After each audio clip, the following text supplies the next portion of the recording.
हमारे मसीही कलीसिया में, मसीही चर्च में एक संडे मनाया जाता है, उसको बोलते हैं पेंटिकॉस्ट संडे या पेंटिकोस्ट संडे। ठीक है।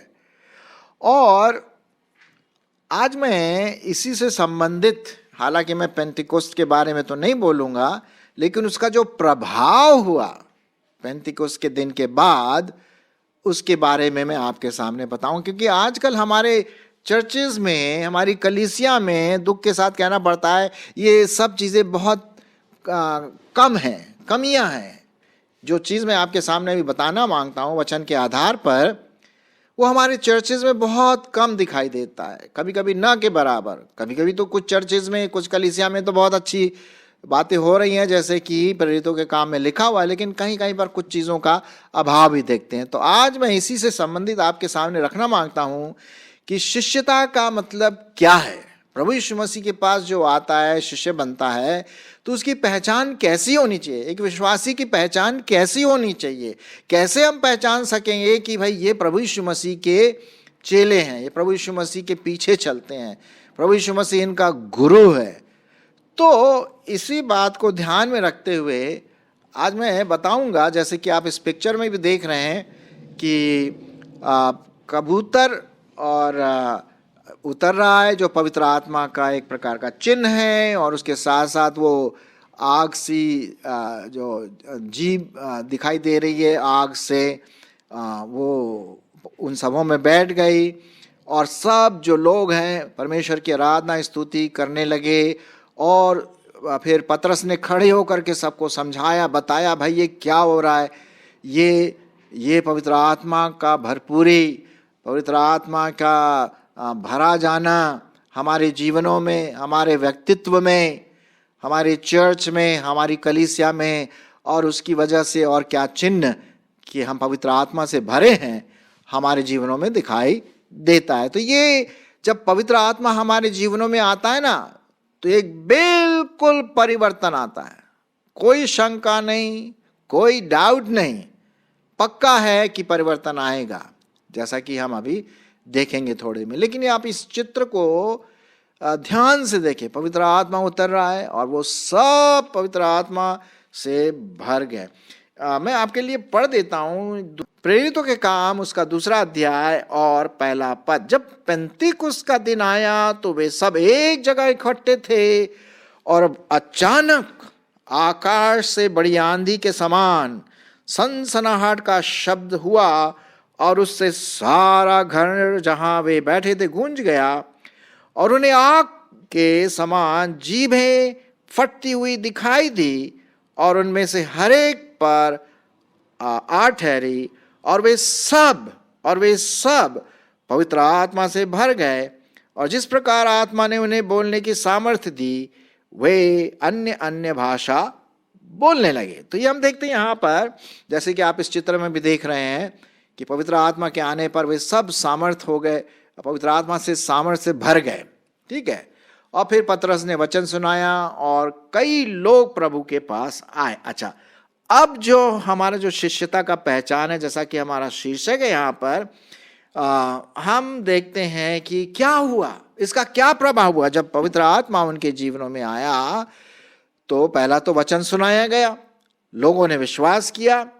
अब देखिए कि कैसे रेगुलरली, लगातार ये विश्वासी, नए विश्वासी कलीसिया के लोग एक दूसरे के साथ कैसे मिलजुल के रहे, परमेश्वर की आराधना कर रहे, और एक प्रकार का आत्मिक भय, परमेश्वर का भय उनके जीवन में आ गया। क्या ये हमारे चर्चेज में आजकल ऐसा है? आप ही इसका उत्तर दे सकते हैं, है ना? है, लेकिन उतना नहीं है जितना होना चाहिए, है कि नहीं? कई कई जगह पर तो है, ऐसी कोई शक की बात नहीं। तो सुनिए अब क्या हुआ, उसका परिणाम क्या हुआ, 41 पद में देखते हैं। प्रेरितों के काम उसका 2 अध्याय और 41 पद। अतः जिन्होंने उसका वचन ग्रहण किया उन्होंने बपतिस्मा लिया। पहली बात क्या है? बपतिस्मा लिया। बपतिस्मा का मतलब जो विश्वास करते हैं प्रभु यीशु मसीह पर, और प्रभु यीशु मसीह के वचन के अनुसार उन्हें पिता, पुत्र और पवित्र आत्मा के नाम से जल के अंदर थोड़े समय डाल करके बपतिस्मा देते हैं, ठीक है। और उन दिनों, उसी दिन कितने लोग बपतिस्मा लिया, कितने लोगों ने विश्वास किया? 3000 के करीब। बाप रे बाप, 3000 लोग भाई, हैं? क्योंकि ये पवित्र आत्मा का कार्य है ना, हमारा और आपका कार्य नहीं। हमारा और आपका कार्य तो बस बीज बोना है भाई, बीज बोते जाओ और परमेश्वर अपना काम करता रहेगा। अच्छा, अब उन्होंने बपतिस्मा लिया और उसके बाद सुनिए क्या हुआ। 42 पद, वो नहीं अपने अपने घर चले गए, या अपने घर भी चले गए तो वहां पर भी अच्छी कलीसिया वहां पर बैठ गई, जहां भी गांव, नगर, शहर, जहां भी। 42 पद सुनिए, 42 पद में क्या लिखा है?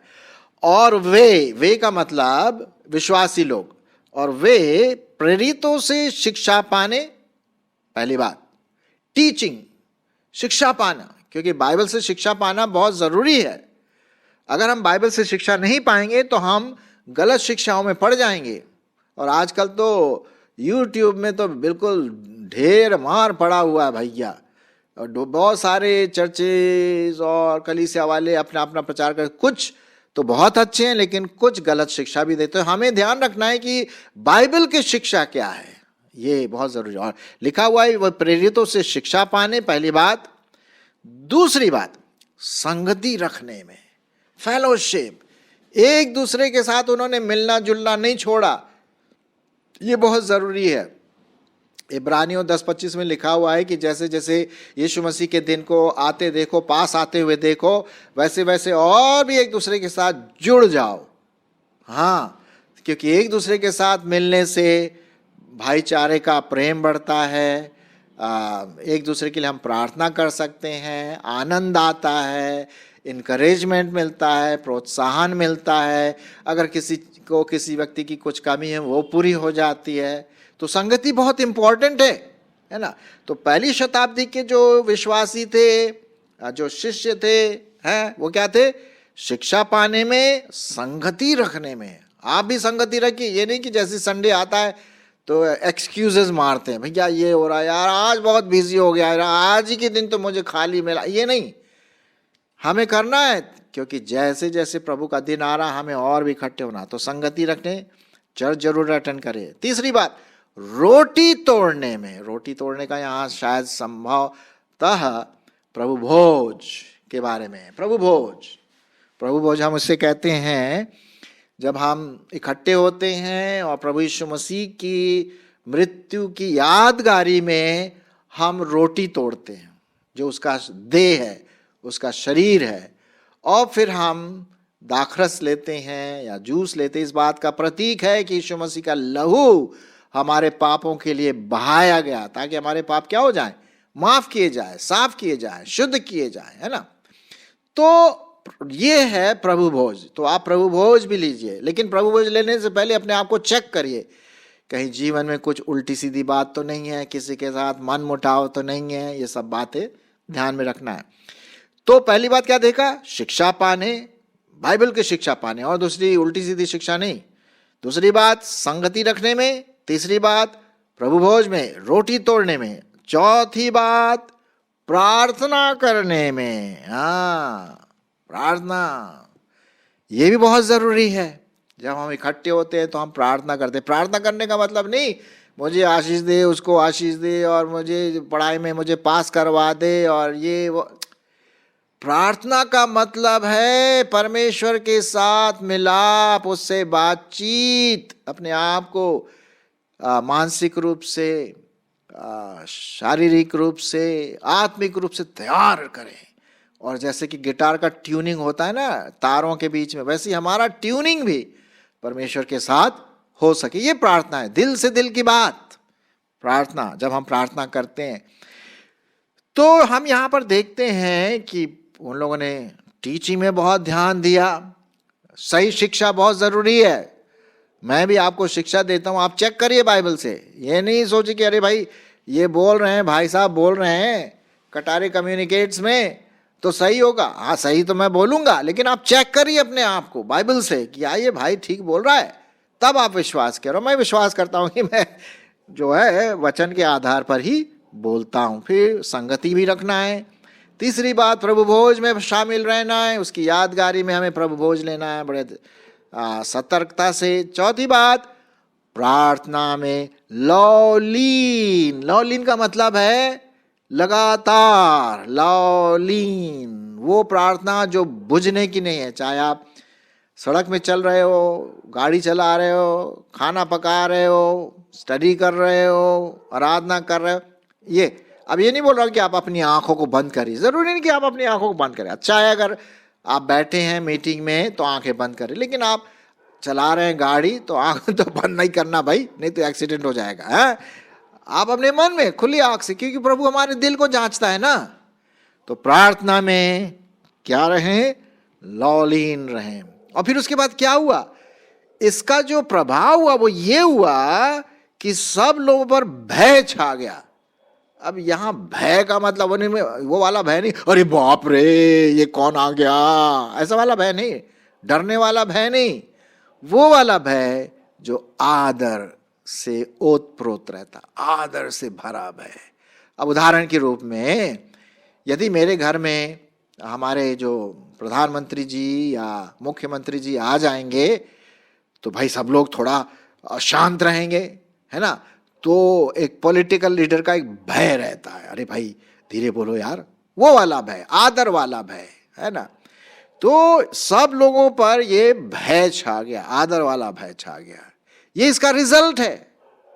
आज हमारे चर्चेज में है ऐसा, आप देखिए, आप जानते हैं।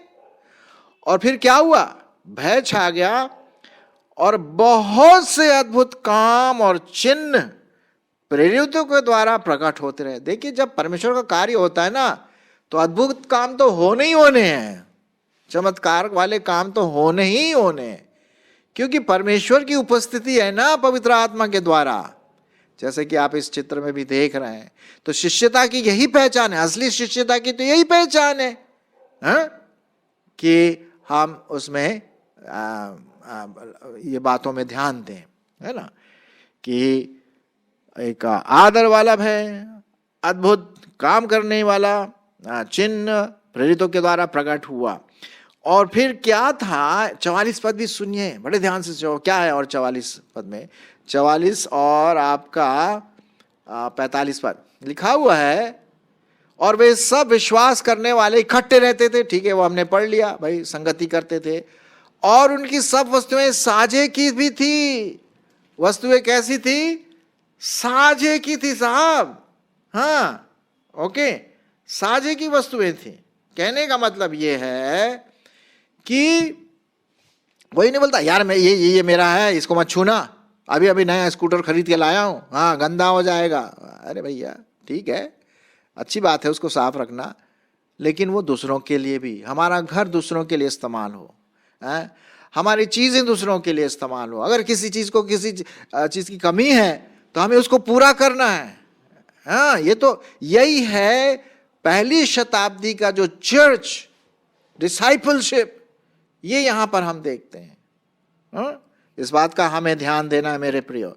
सब विश्वास करने इकट्ठे थे और उन सब की वस्तुएं साझी थी, और वे अपनी अपनी संपत्ति और सामान बेच बेच कर जैसी जिसकी आवश्यकता होती थी बांट दिया करते थे। क्या बात है, हालेलुया।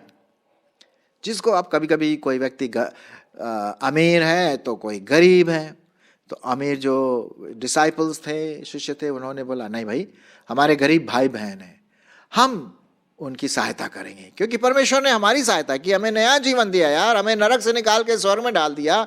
अरे हम कुछ तो कर सकते हैं प्रभु के लिए। और इस प्रकार से वो अपना प्रेम दूसरों के प्रति चीजें दे करके, पैसा दे करके बांट दिया करते थे। और फिर क्या लिखा हुआ है? वे प्रतिदिन एक मन होकर मंदिर में इकट्ठे होते थे, घर घर रोटी तोड़ते थे, आनंद और मन की सिधाई से भोजन किया करते। फिर एक फेलोशिप डिनर भी होता था। अच्छा लगता है जब चर्च सर्विस के बाद थोड़ा खाना हम एक साथ खाएं। मैं नहीं बोलता कि हर संडे ऐसा हो, लेकिन शायद महीने में एक बार या 2 महीने में एक बार, तो उससे क्या होता है? आपस का प्रेम बढ़ता चला जाता है। और फिर क्या करते थे? 47 पद सुनिए, बहुत इंटरेस्टिंग है कि ये पहली शताब्दी के जो डिसाइपल्स थे, जो शिष्य थे, अरे साहब वो बहुत ही अलग ही किस्म के थे। आजकल हैं लेकिन बहुत कम मात्रा में पाए जाते हैं। 47 पद, और वे क्या करते थे? परमेश्वर की स्तुति करते थे।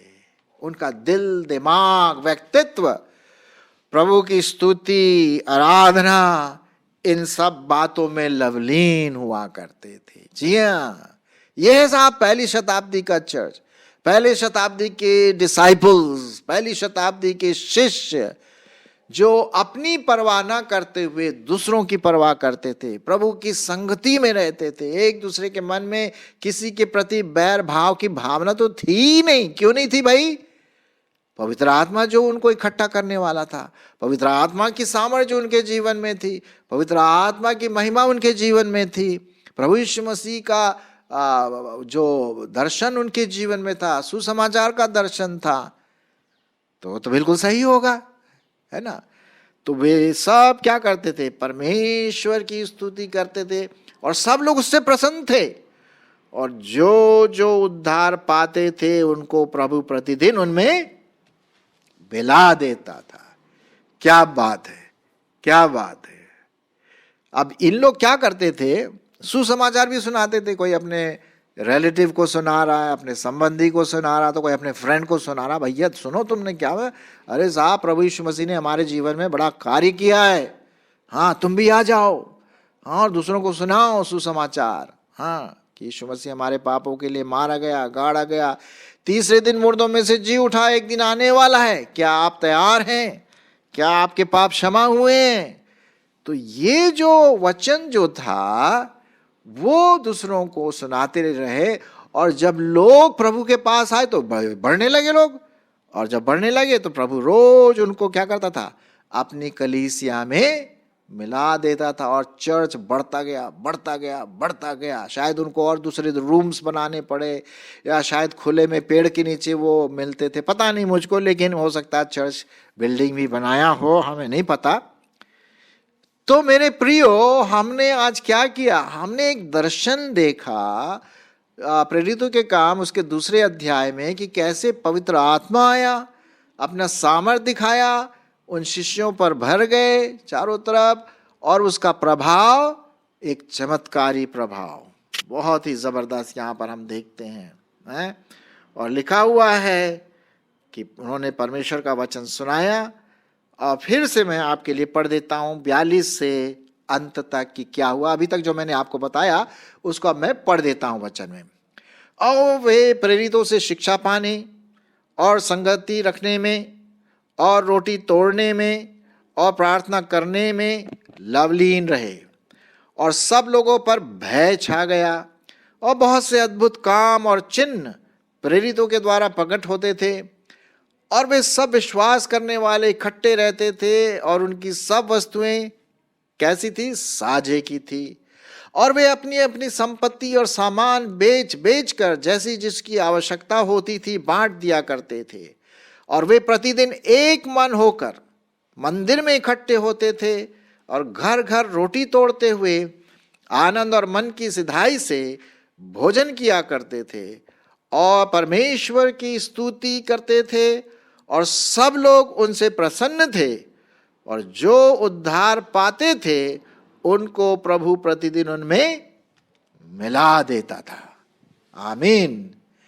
क्या ऐसा हमारे चर्च में हो सकता है या हो रहा है? पता नहीं आपके चर्च में, हमारे चर्च में कुछ हद तक है, ऐसी बात नहीं। हमारे पास्टर जी जो है बिल्कुल हमें टाइट रखते, हाँ इसी के वचन के अनुसार, और हम सबों को अपना अपना कार्य करना पड़ता, और हम लोग रोटी तोड़ते हैं, हम फेलोशिप डिनर भी करते हैं, दूसरों को वचन भी सुनाते हैं, शिक्षा लेते हैं, बहुत अच्छी बात है। क्या आपके चर्च में ऐसा है? अगर नहीं तो आप बताइए कि पहली शताब्दी का चर्च किस प्रकार का था और आजकल कैसा है, हमें कहीं कमी है। आइए हम पवित्र आत्मा को न्योता दें और हमारे चर्च में वो रिवाइवल लाएं और जागृति हो सके, ताकि हम सब अच्छी तरह से प्रभु की महिमा कर सकें, उसकी दुल्हन सज करके बैठ जाएं। आत्मिक रीति से सजने का मतलब है ताकि जब प्रभु यीशु मसीह आए तो वो अपनी दुल्हन को देख करके, अपनी कलीसिया को देख कर क्या हो, आनंदित हो, है ना।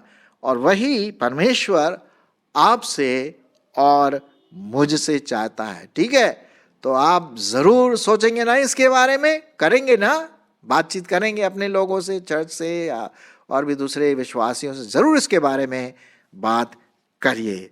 धन्यवाद।